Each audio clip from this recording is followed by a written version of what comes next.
그거는 사실 근데 뭐 그런 걱정도 있어요. 제가 이제 매도 영상을 올림으로써 네. 기존 보유자들이 네. 심리가 흔들릴 수 있는 부분도 있기 때문에 네. 그러니까 어쨌거나 제 영상을 그만큼 많이 봐준 만큼 저를 또 신뢰를 해준 거고 내 내용에 대해서도 네. 내가 팔았다는 영상을 올리면은 그 사람들의 좀 투자 심리도 좀 깨질 수 있는 거죠. 두 번째 사례는 어떤 사례죠? 현대모비스 말씀하시죠? 네네. 좀 간단하게 좀 설명해 주실 수 있을까요? 현대모비스 같은 경우는 우선은 그 유튜브에 올라온 영상을 보면서 지금 그때 당시에도 이미 현대모비스가 그때 당시에는 30만원 후반 간 적이 있었나요? 1월 달에 후반까지인가? 30 뭐 한 7만 원대까지는 갔던 것 같아요. 그때 기억에 애플카 이슈가 맞아. 터지면서 네. 뭔가 그냥 막연하게 떠올렸을 때 와 애플카? 뭔가 되게 만약에 개발이 된다고 하면 완전 대박일 것 같은 거예요. 네. 물론 그런 기대감에 39만원을 찍었겠죠. 그쵸. 근데 사실 그게 뭐 본격적으로 구체화됐던 것도 없었고 근데 그 소문만으로 그렇게 올랐던 거잖아요. 그쵸. 그랬다가 다시 거품이 꺼지면서 30만원 초반대로 돌아왔었는데 네. 근데 그냥 현대모비스라는 기업 자체만 봤을 때 우선 현대자동차와 관련이 있고 현대자동차가 어쨌든 세계에서 그래도 뭐 한 4, 5위 정도 하는 경쟁력이 있는 업체다 보니까 그쵸. 거기에 부품을 조달을 하는 거고 네. 그리고 또 자동차 업계에서 현대자동차의 입지도 있지만 현대모비스를 따로 놓고 봤을 때도 충분히 기술력이 있고 그 다음에 그 부품 자체를 현대모비스뿐만이 아니라 만약에 부품 자체 경쟁력이 정말 있다고 하면 네. 다른 제조업체에도 넣을 수 있는 거잖아요. 네네.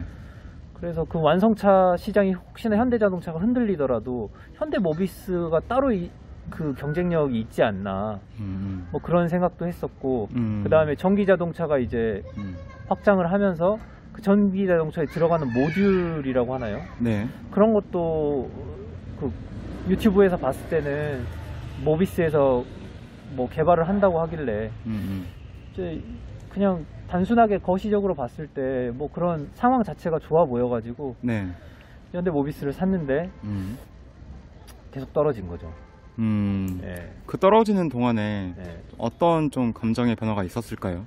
뭐 손절하고 싶다라거나. 떨어질 때 손절하고 싶다는 생각은 사실 있지가 않았어요. 왜냐하면 떨어질 때 명확한 이유가 없이 계속 그냥 한 번에 확 떨어진 것도 아니고 가랑비에 옷 젖듯이 맞아. 네. 정말 단계적으로 떨어졌던 거고 네. 뭐 하루에 1%, 뭐 0.5% 이게 쌓여서 떨어진 거니까 그리고 뭐 나중에 가서는 뭐 차량 반도체가 뭐 수급이 원활하지가 않아서 뭐 자동차 주들이 전부 다 떨어지긴 하던데 네. 근데 그런 부분도 사실 나중에 알고 봤더니 완성차 업체에서는 굳이 반도체, 차량 반도체를 빨리 받아서 자동차를 빨리 만들어내 가지고 이걸 고객들한테 팔아야 되겠다 그런 사실 포지션도 아니더라고요. 나중에 봤더니. 맞아요. 그런 것 같더라고요. 예, 그래서 그런 걸로 봤을 때는 아직까지도 잘 모르겠어요. 왜 떨어졌는지를. 뭐 물론 최근에 러시아 우크라이나 전쟁도 있었고 뭐 그것 때문에 전체적으로 폭락한 것도 있고 거기 뭐 진출해 있는 업체들이 뭐 당연히 손실이 있긴 하겠지만 그 이유만으로 경쟁력 있는 업체가 이 정도로까지 떨어진다는 건 사실 저는 잘 개인적으로 이해가 되지는 않거든요. 그렇기 때문에 명백한 이유가 있고 그랬다고 했으면 아마 손절을 했을 것 같은데 그런 게 없기 때문에 사실 제가 처음에 현대모비스를 샀을 때 현대모비스라는 기업이 지금 시점에서 봤을 때 그 가치가 변화가 했나를 생각해 보면 제 생각에는 크게 가치 변화가 없었던 것 같거든요. 그렇기 때문에 지금도 들고는 있습니다. 근데 이제 후회는 하죠. 사실 10% 정도 떨어졌을 때 팔았을 수도 있지 않나 뭐 이런 아쉬움도 있긴 한데 다행히 제가 비중을 많이 두고 매수한 게 아니라서 그래서 더 버틸 수 있었던 것 같아요. 금액이 컸었으면 아마 못 버텼을 것 같아요. 네. 맞아요. 네. 진짜로. 금액이 커지면은 부담도 그만큼 커지는 것 같고 또 기회비용에 대한 뭔가 아쉬움, 갈증이 맞아요. 더 커지는 것도 있는 것 같아요. 예, 그래서 항상 포트폴리오를 좀 다양화해서 예, 그 구성하는 게 중요한 것 같고. 근데 혹시 방금 그 봤다는 유튜브가 혹시 네. 저는 아니죠? 강남 오리입니다. 아, 제 유튜브예요? 네. 그렇군요. 나는 다른 유튜브도 같이 보면서 지금 생각한 줄 알고. 네, 아닙니다. 그렇군요. 제가 그거 팔고 나서 네. 그냥 매도 영상을 올리고 네. 원망 섞인 목소리라던가 뭐 질타를 좀 많이 받긴 했었는데 네. 또 최근에 LNF 영상, 매도 영상을 올리고 나서도 네. 역시나 좀 좋지 않은 소리를 많이 들었습니다. 그래도 사실 자기가 얼마에 매수했고 얼마에 매도했다 정도를 밝혀주는 것만으로도 그런 유튜버가 많지는 않을 것 같은데. 예.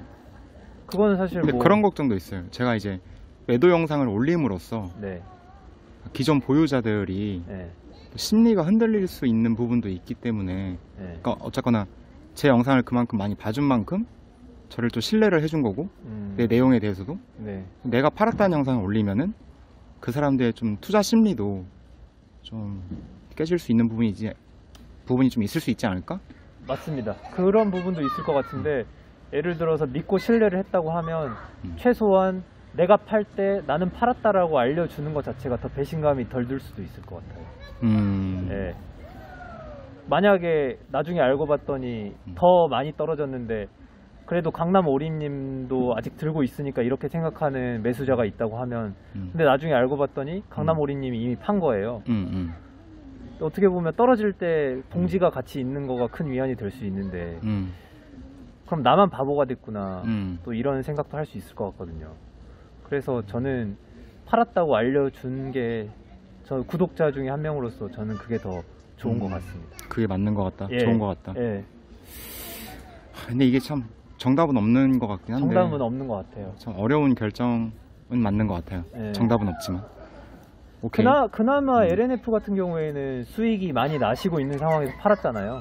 그쵸. 그럼 만약에 영상을 보고 정말 비슷한 적기에 산 사람이라고 하면 그 사람도 분명히 수익 중일 가능성이 높을 텐데, 사실 수익 중일 때 조금 덜 수익 보고 팔 수 있는 기회가 있는 것 자체가 저는 사실 욕할 상황은 아니라고 생각해요. 꽃물에 탄 사람이 아니고서.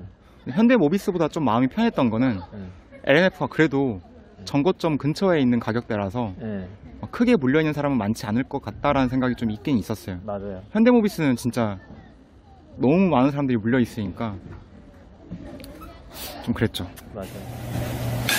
우선은 주식하다 보면 이제 주식하는 사람들끼리 뭐 단톡이 있을 수도 있는 거고 서로 정보 교류를 할 수 있는데, 그럴 때 지인의 말만 듣고 아무 생각하지 않고 매수하는 건 정말 잘못된 거라고 생각이 드는데, 위험하죠. 위험합니다. 관련해서 에피소드를 이제 말씀을 드리자면, 스카이 ENM이라는 종목이 있어요. 네. 오늘 준비한 영상은 여기까지입니다. 영상과 관련된 생각을 편하게 댓글로 공유해주세요. 구독과 좋아요는 항상 힘이 됩니다. 감사합니다.